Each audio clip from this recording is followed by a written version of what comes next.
నమస్కారం. తీర్థయాత్ర కార్యక్రమానికి స్వాగతం. ఆదర్శనీయ వ్యక్తిత్వం, ఆరాధనీయ దైవత్వం ఆంజనేయ స్వరూపం. పరిపూర్ణమైన వ్యక్తిత్వానికి పవనసుతుడు ప్రతీక. మన దేశంలో ఆంజనేయ ఉపాసనకు ప్రాముఖ్యం ఎక్కువ.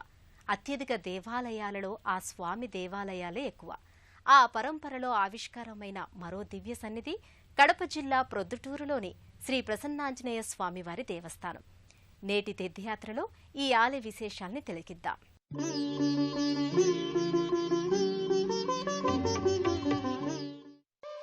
కడప జిల్లా ఎన్నో దివ్య పుణ్యక్షేత్రాలకు నెలవు. ఆ సంవిధానంలోనిదే ప్రొద్దుటూరులోని ప్రసన్న ఆంజనేయ స్వామివారి సన్నిధి. వర్ణరంజితమైన ఆలయ గోపురాలు, ప్రాకారాదులతో ఈ లోగిలి శోభస్కరంగా ఆకట్టుకుంటుంది. సువిశాలమైన ప్రదక్షిణా పథంతో, చూడ ముచ్చటైన కళాకృతులు, శిల్ప కళాఖండాలతో ఈ సన్నిధి దివ్య మోహనంగా అలరారుతూ ఉంటుంది. ఈ ప్రాంగణంలోకి అడుగిడగానే భక్తులకు దివ్యానుభూతి సొంతమవుతుంది. ఆలయ ప్రాకారాలు, ఆలయ గోపురాలపై ఆంజనేయ స్వామికి సంబంధించిన పలు రూపాల విగ్రహాకృతులు గోచరమవుతాయి. ప్రధాన ఆలయానికి అభిముఖంగా ధ్వజస్తంభం, దీపస్తంభాలుంటాయి. ఈ దీపస్తంభానికి ఓ ప్రత్యేకత ఉంది. అరణ్యంలో ఉన్న ఆంజనేయ స్వామి శిలాఫలకాన్ని తోడ్కొని వచ్చిన జంట కోడెదూడల స్మృతి చిహ్నంగా దీనిని నెలకొల్పారు.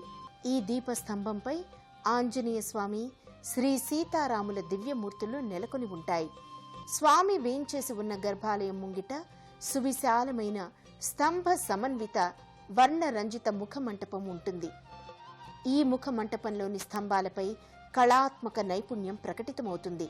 ముఖ మంటపం పై కప్పుపై అందమైన హృద్యమైన పద్మాకృతులు వివిధ వర్ణ సమ్మేళనంతో ముచ్చటగా తీర్చిదిద్ది ఉంటాయి.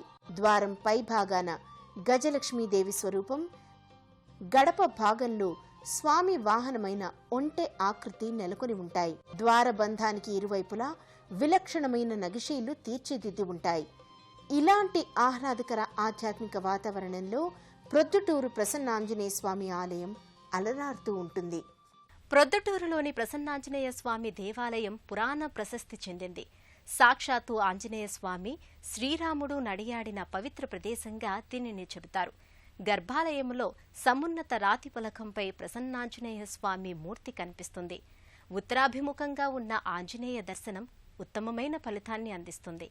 సాలగ్రామ శిలాశోభితంగా ఈ ఆంజనేయ మూర్తి ధీర గంభీరాకృతిలో ప్రకటితమవుతుంది. గర్భాలయంలో భారీ ఫలకంపై సుప్రసన్న మూర్తిగా ఆంజనేయుడు గోచరమవుతాడు. తోమాల మాలికల్ని ధరించి తీర్చిదిద్దిన తిరునామం, నేత్రం, సింధూరం పులిమిన హనువుతో, మీసకట్టుతో స్వామి సుందర హనుమంతునిగా ప్రకటితమవుతాడు. తమలపాకుల్ని అలంకరించడానికి వీలుగా స్వామికి ఇరువైపులా చెక్కల అమరిక ఉంటుంది. శివుని అష్టమూర్తులలో ఒకడైన వాయువు ద్వారా రుద్రతేజం సంభవునిగా ఆంజనేయుడు ఆవిష్కారమయ్యాడు. అందుకు సూచికగా అత్యంత తేజోమయంగా స్వామి ఇక్కడ భాసిల్లుతున్నాడు. స్వామికి దిగువన పంచలోహ ఆంజనేయమూర్తి గోచరమవుతుంది. ఆంజనేయ స్వామి నెలకొన్న గర్భాలయ ప్రవేశ ద్వారం రజత కవచమయంగా భాసిల్లుతుంది. ద్వారం పైన శ్రీరామ పట్టాభిషేక ఘట్టం కనువిందు చేస్తుంది. ద్వారబంధానికి ఇరువైపులా దశావతారాల చిత్తరువులు ఉంటాయి. స్వామి గర్భాలయం ముంగిట అంతరాలయం ఉంటుంది. చలువ రాతి శోభతో ఈ అంతరాలయం అలరారుతూ ఉంటుంది. ఆంజనేయ స్వామి ఆలయానికి ఎడమవైపు శ్రీ వెంకటేశ్వర స్వామి దివ్య సన్నిధి ఉంటుంది. స్వామి స్థానక భంగిమలో వరద అభయమూర్తిగా తేజరిల్లుతూ ఉంటాడు. హనుమంతుని సన్నిధికి కుడివైపు మహాలక్ష్మి సన్నిధి ఉంటుంది. సకలాలంకృతంగా అమ్మవారు ఈ సన్నిధానంలో భక్తుల్ని అనుగ్రహించారు. ఆంజనేయ స్వామికి సంబంధించి ఎన్నో పురాణ గాథలు విస్తృత ప్రచారంలో ఉన్నాయి. రావణ సంహారంతో శ్రీరాముడు తనకి బ్రహ్మహత్య పాతకం చుట్టుకుందని భావించి దక్షిణాపథంలో పలు శివలింగాల్ని ప్రతిష్ఠించసాగాడు. ఆ నేపథ్యంలోనే నేటి ప్రొద్దుటూరు ప్రాంతంలో శేషాచల అరణ్య పాదపీఠంలో కూడా శివలింగాల్ని ప్రతిష్ఠించడానికి రాముడు సంకల్పించాడు. ఆంజనేయుణ్ణి కాశీకి వెళ్లి సంధ్యా సమయంలోగా శివలింగాన్ని తీసుకురావాల్సిందిగా చెప్పాడు. సంధ్యా సమయము కావస్తున్నా కాశీ నుంచి ఆంజనేయుడు రానందున ఓ సైకత లింగాన్ని ప్రతిష్ఠించాడు. ఇంతలో ఆంజనేయుడు శివలింగంతో సహా అక్కడికి వచ్చాడు. అప్పటికే ప్రతిష్ఠితమైన సైకతలింగాన్ని పెకలించబోయాడు. శ్రీరాముడు వారించి ఆ సైకతలింగం ముందే ఆంజనేయుడు తెచ్చిన శివలింగాన్ని కూడా ప్రతిష్ఠించాడు. అమ్మవారు ప్రత్యక్షమై ఆంజనేయునిపై ఆగ్రహం వ్యక్తం చేసింది. అతణ్ణి ప్రసన్న రూపంతో శిలారూపం వహించమని శపించింది. ఆ స్వరూపమే నేడు ప్రొద్దుటూరులో ప్రసన్నాంజనేయ స్వామిగా పూజలందుకుంటోంది. శ్రీరాముడి శివభక్తి తత్పరత, ఆంజనేయుడి ప్రభుభక్తి విశిష్టతల నేపథ్యంగా ప్రొద్దుటూరు ప్రసన్నాంజనేయ స్వామి ఆలయ వైభవం ప్రకటితమవుతుంది. రెడ్డి రాజుల కాలంలో స్వామికి ఆలయాన్ని నిర్మించి భూరి విరాళాల్ని సమర్పించారు. స్వామి విగ్రహం ప్రొద్దుటూరికి సుదూరంగా అరణ్యంలో ఉండేది. స్వామి తన ఉనికిని ఓ భక్తునికి తెలియజేయడంతో 2 కోడె దూడలతో బండిపై వెళ్లి ఆ భక్తుడు స్వామి విగ్రహాన్ని కనుగొన్నాడని ప్రతీతి. ఆ విగ్రహాల్ని కోడె దూడలు ప్రొద్దుటూరు పొలిమేర వరకు తీసుకుని వచ్చి అక్కడే ఆగిపోయాయి. అలా ఆగిపోయిన స్థలంలోనే నేడు మనం స్వామి ఆలయాన్ని వీక్షిస్తున్నాం. ఆంజనేయ స్వామిని ఇక్కడకు తోడుకొని వచ్చిన కోడె దూడల స్మృతి చిహ్నంగా ఆలయ ఆవరణలో దీపస్తంభాన్ని ఏర్పాటు చేశారు.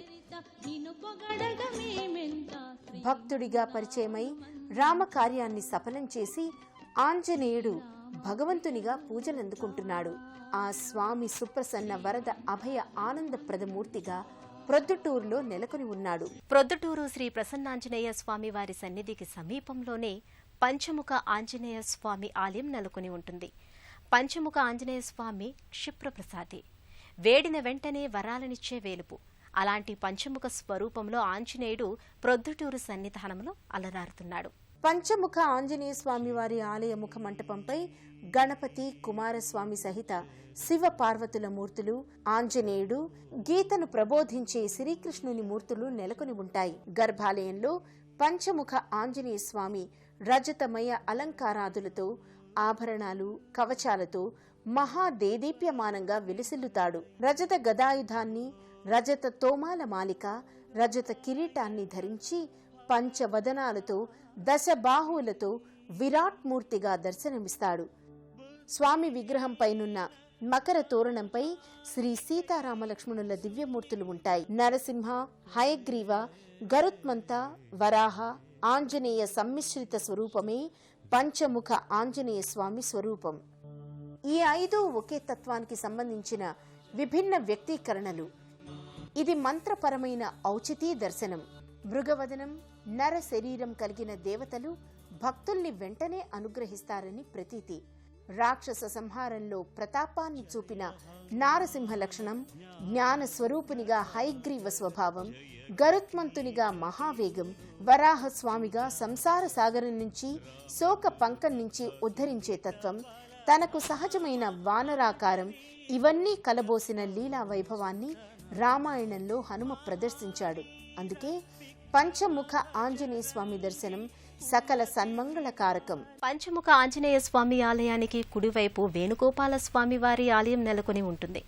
మురళీ మనోహరునిగా, బృందావన ఆనంద విహారిగా, గోపీజన వల్లభునిగా ఈ శ్యామసుందరుడు గోపాలదేవుని రూపాన ఇక్కడ దర్శనమిస్తాడు. వ్యత్వస్థ పాదార విందునిగా, గోపాలకృష్ణునిగా, మురళీగాన సరళితో భక్తుల హృదయాల్ని రవళింపజేసే స్వామిగా కృష్ణుడు ఇక్కడ భక్తులకు దర్శనమిస్తాడు. నల్లరాతి మూర్తిగా కృష్ణుని విగ్రహం నయన మనోహరంగా ఉంటుంది.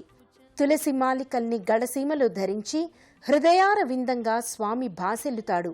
ఇక్కడే ఉత్సవమూర్తి కూడా నెలకొని ఉంటుంది.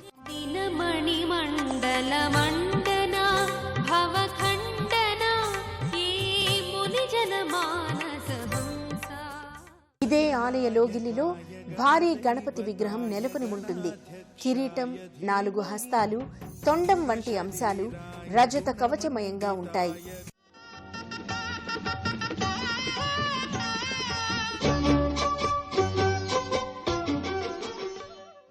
ఇదే లోగిలిలో మరో గణపతి సన్నిధి కూడా నెలకొని ఉంటుంది. ఈ సన్నిధికి ఆవల ఆలయానికి కుడివైపు నాగదేవత నెలవు అమరి ఉంటుంది. రావి, మేడి, మర్రి వృక్ష సమ్మేళనం క్రింద నాగదేవతామూర్తులు ప్రతిష్ఠితమై ఉంటాయి. యోగశాస్త్ర ప్రకారం సుందరాకాండలో హనుమంతుడు శ్రీ విద్యోపాసకుడు, కుండలిని యోగ సాధకుణ్ణి యోగశాస్త్రములో హనుమాన్ అంటారు. హనుమ ఆకాశగమనం, సీత అన్వేషణని కుండలిని యోగ సంయుక్త శ్రీ విద్యోపాసనే. అలాంటి విశిష్ట విలక్షణ స్వరూపం ఆంజనేయుడు. ఆదర్శనీయ వ్యక్తిత్వం, ఆరాధనీయ దైవత్వం కలబోసిన ఈశ్వర చైతన్యం ఆంజనేయ స్వామి. ఆ స్వామి అనుగ్రహ విశేషం మనపై సదా వర్ధిల్లాలని మనసారా ఆకాంక్షిద్దాం.